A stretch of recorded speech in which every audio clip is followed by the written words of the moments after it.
بسم اللہ الرحمن الرحیم۔ السلام علیکم ورحمۃ اللہ وبرکاتہ۔ محترم ناظرین، اس ویڈیو میں بتایا جائے گا کہ عید الاضحیٰ کے موقع پر قربانی کرنا کیوں ضروری ہے، قربانی کرنے سے کیا اجر و ثواب حاصل ہوتا ہے، اور کون سے 3 لوگ ہیں جن کی قربانی قبول نہیں ہوتی۔ نہایت معلوماتی ویڈیو ہے، گزارش ہے کہ اس ویڈیو کو آخر تک ضرور دیکھیے گا۔ رسول اللہ صلی اللہ علیہ وآلہ وسلم سے ایک دن صحابہ اکرام رضوان اللہ عنہم اجمعین نے دریافت کیا کہ یا رسول اللہ بتائیے کہ یہ قربانی کیا ہے، تو رسول اللہ صلی اللہ علیہ وآلہ وسلم نے ارشاد فرمایا، اے صحابہ، یہ قربانی تمہارے دادا سیدنا حضرت ابراہیم علیہ السلام کی سنت مبارکہ ہے۔ یہ سن کر صحابہ اکرام نے مزید پوچھا کہ یا رسول اللہ، پھر اس پر ہمیں اجر و ثواب کیا ملے گا اور نیکیاں کتنی ملیں گی؟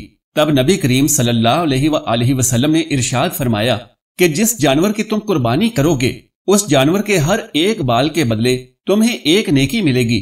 نبی کریم صلی اللہ علیہ وآلہ وسلم کی اس حدیث مبارکہ سے یہ بات معلوم ہوئی، اور ذرا حساب لگائیے کہ قربانی کے لیے جتنا بڑا جانور ہوگا اور اس کے اوپر جتنے زیادہ بال ہوں گے تو اس جانور کے ایک ایک بال کے بدلے ایک نیکی کے حساب سے نیکیاں بھی زیادہ ملیں گی۔ محترم ناظرین، پیارے نبی کریم صلی اللہ علیہ وآلہ وسلم نے ایک دن اپنی پیاری بیٹی سیدہ فاطمہ الزہرا رضی اللہ تعالی عنہا سے ارشاد فرمایا کہ اے میری بیٹی فاطمہ، اٹھو اور قربانی کے جانور کے پاس رہو، یعنی آپ کے نام کا جو جانور اللہ تبارک و تعالیٰ کی بارگاہ میں قربان ہونے جا رہا ہے تو اس جانور کے پاس رہو۔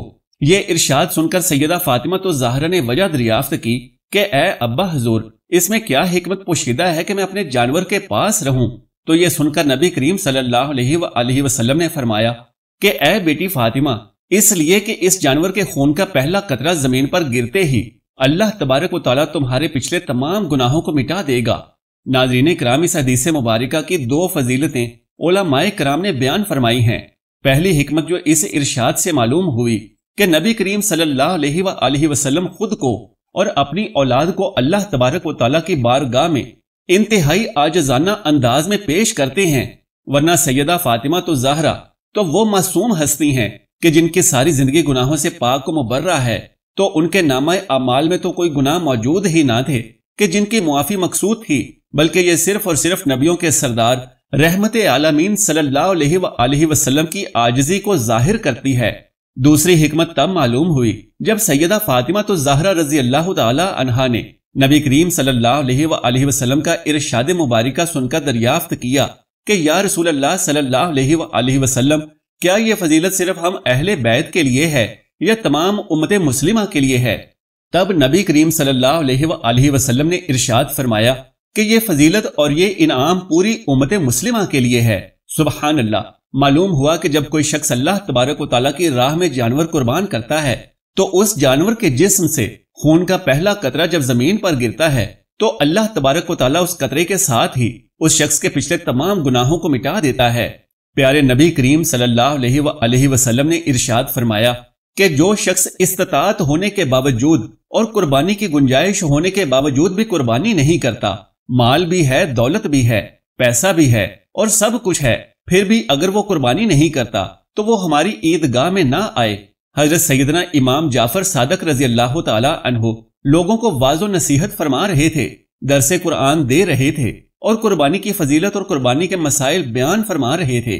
اس دوران آپ رضی اللہ تعالی عنہ نے ارشاد فرمایا، اے لوگو، ہر ایک مسلمان کی قربانی اللہ تبارک و تعالیٰ قبول فرماتا ہے، لیکن سن لو کہ دنیا میں 3 ایسے بدبخت لوگ ہیں کہ جن کی نہ تو قربانی قبول ہوتی ہے، نہ تو حج قبول ہوتا ہے اور نہ ہی کوئی نماز قبول ہوتی ہے۔ اس پر لوگوں نے سوال کیا کہ اے حضرت، آخر وہ 3 قسم کے بدقسمت لوگ کون کون سے ہیں؟ ایسے کون سے بدبخت لوگ ہیں کہ جن کی قربانی حج نمازیں قبول نہیں ہوتی؟ محترم ناظرین، دل کے کانوں سے سنیے گا کہ وہ کون کون سے بدبخت ہیں۔ فرمایا، نمبر 1، شرک کرنے والا۔ شرک کرنے والے کا کوئی بھی عمل قبول نہیں ہوتا، نہ نماز قبول ہوتی ہے، نہ حج قبول ہوتا ہے اور نہ ہی قربانی قبول ہوتی ہے۔ اللہ تبارک و تعالیٰ کے ساتھ کسی کو شریک ٹھہرانا شرک کہلاتا ہے۔ اللہ کا دروازہ چھوڑ کر کسی غیر کے دروازے پر جا کر بھیک مانگنا، خیرات مانگنا، مشکلات کا حل مانگنا شرک ہے۔ دیہاتوں میں اکثر نادان لوگ اپنی کم علمی اور نادانی کے سبب بزرگوں کے درباروں پر جا کر شرک کرتے ہیں۔ ان سے کہتے ہیں کہ بابا جی ہمیں اولاد دے دیں، ہمیں روزگار دے دیں، ہماری مشکلیں حل کر دیں۔ ایسے نادانوں کو یہ بھی معلوم نہیں کہ وہ کتنا بڑا گناہ کر رہے ہوتے ہیں۔ ایسے نادان کی آہو زاری کو سن کر قبر میں پڑا اللہ کا نیک ولی بھی ایسے شخص پر لعنت کر رہا ہوتا ہے۔ ایسے بزرگ بھی یہ کہتے ہوں گے کہ او لعنتی انسان، میں تیرا خدا تو نہیں، تو کیوں مجھے فرعون بنا رہا ہے، جس خالق حقیقی کے در پر میں اپنے سر کو جھکاتا تھا، جس سے میں ساری زندگی اپنی تمنائیں اور خواہشات مانگتا تھا، جس سے میں نیکی کی طاقت و توفیق مانگا کرتا تھا۔ تو بھی اسی رب سے کیوں نہیں مانگتا؟ اس سے بھیک کیوں نہیں مانگتا جو سب کو دیتا ہے؟ اس کے سامنے ہاتھ کیوں نہیں پھیلاتا جو تیرے خالی ہاتھوں کو، تیری خالی جھولی کو بھرنے کی اصل قدرت رکھتا ہے؟ میرے سامنے اپنا سر جھکاتے ہوئے کیا تجھے شرم بھی نہیں آتی؟ تو یہ اتنا بڑا گناہ ہے کہ اللہ تبارک و تعالیٰ کو چھوڑ کر کسی انسان کے سامنے سر جھکانا اور اس سے اپنی خواہشات کی تکمیل کی امید لگانا، اور یہی شرک ہے۔ تو میرے نبی نے فرمایا کہ اے صحابہ، شرک سے بچ جانا، اگرچہ تمہارے ٹکڑے ہی کیوں نہ کر دیے جائیں، پھر بھی شرک سے بچ جانا۔ یاد رکھنا کہ اگر شرک کرو گے تو تمہارا کوئی بھی عمل قبول نہیں ہوگا۔ محترم ناظرین، کیا آپ جانتے ہیں کہ جب کوئی انسان زنا کرتا ہے تو اس شخص پر اللہ تبارک و تعالیٰ کو بے حد غصہ آتا ہے؟ اللہ تعالیٰ زانی انسان پر غضبناک ہوتا ہے، کیونکہ ایک مومن جب زنا کر رہا ہوتا ہے اس وقت ایمان سے خارج ہو جاتا ہے۔ اسی طرح ایک مومن جب چوری کر رہا ہوتا ہے اس وقت بھی ایمان سے خالی ہو جاتا ہے۔ اس لیے اللہ تبارک و تعالیٰ ایسے انسان سے غضبناک ہوتا ہے۔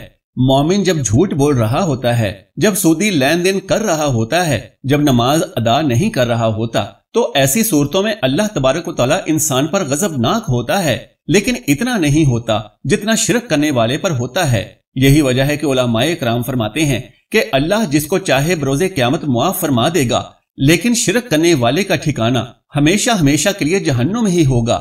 حضرت امام جعفر صادق رضی اللہ تعالیٰ عنہ نے ارشاد فرمایا کہ دوسرے وہ لوگ ہیں جو حرام کے پیسوں سے جا کر بکرا خرید کر لاتے ہیں اور قربانی کرتے ہیں، یہ وہ لوگ ہیں کہ جن کی نماز نیکی قبول نہیں ہوتی۔